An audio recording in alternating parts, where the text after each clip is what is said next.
Hello friends, once again welcome to my channel The Learning Pen. So in today's video I'm going to tell you about what is algorithm, what are the specifications that are used in algorithm, what is the performance analysis on the basis of time as well as space complexity, the trade-off between them. And the second most thing is an algorithm analysis is dependent on two factors which are very important, and the another thing is there are key functionality. So in this video I'm going to tell you about a lot more about what is algorithm, which is very important when it comes to studying in data structures and design and analysis of algorithm. And when you are a computer science student, you must know that what is an algorithm and what are everything that is the factors of algorithm. You should need to know that. So actually algorithm is a sequence of computational steps that are well defined in order to solve any problem. For a given problem, there can be more than one algorithm. It is not important that it should only contain only one algorithm. There should be many algorithms, and it depends upon a person or to the programmer who is developing that and the most important thing is that based on the factors of time and space complexity, he can now accept the algorithm. He can now take the algorithm because he thinks that it is the optimal algorithm, it is the optimal solution for that problem. Okay, so now we shall talk about another thing, that is the performance analysis of algorithm. There is a trade-off between, you can find this definition in Wikipedia, and so in searching on your Google you can find that. I mean, what is performance analysis, what is time complexity, and what is space complexity. In case if some don't know that what is time complexity and what is space complexity, time complexity means the time involved in execution of that algorithm, and space complexity means the main memory, the involvement of main memory when it comes to storage of that algorithm. Now coming to space complexity means the amount of storage that algorithm is going to consume in order to run, in order to execute an algorithm. So there are some factors also in terms of time and space complexity to understand it more deeply. Okay, so the time complexity here depends on two things. First is the variable part, or the part which is instance part, in the sense that changes with, I mean, if you're creating an algorithm which is recursively calling a function and you are creating a very simple program, so that will take the same amount of compile time. The algorithms always take the same amount of compile time, no matter whichever algorithm you're creating, it will take the same time when it comes to talking about compile time. So okay, so the compile time is obviously the same in every algorithm, you can say, in the execution of every algorithm, but there is instance of variables that do get changed. For example, there is a step of n times that will get executed, or it will execute more number of times. It will recursively call a algorithm, so obviously it will take more time. So that will take 0 time, that will take n time, that will take n plus 1 time, n plus 2 time, or more. So that makes the whole time complexity. The calculation is based on that. So I can simply give you an example through the slides.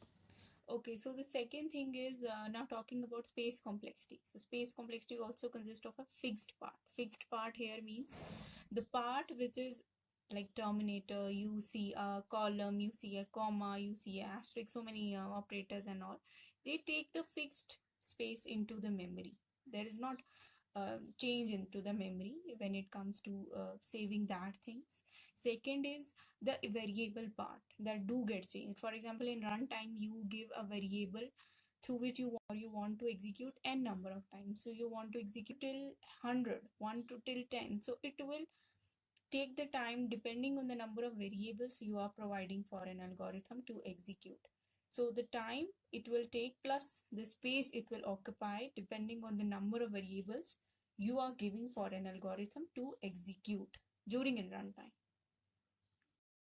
So there could be a number of algorithms. Why we analyze that? In order to find out the best algorithm suitable for that problem. So it is based on two factors: the CPU time, the main memory space it occupies. And the next thing is analysis of an algorithm. What is analysis of algorithm? Why we analyze the algorithm? Because there are so many algorithms that could be done or that could be performed on any given problem that I talked about: time complexity and space complexity.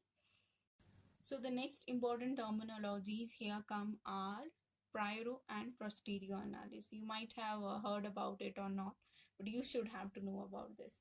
Prior means here we determine the algorithm, the running time of algorithm, not by running it on any particular system.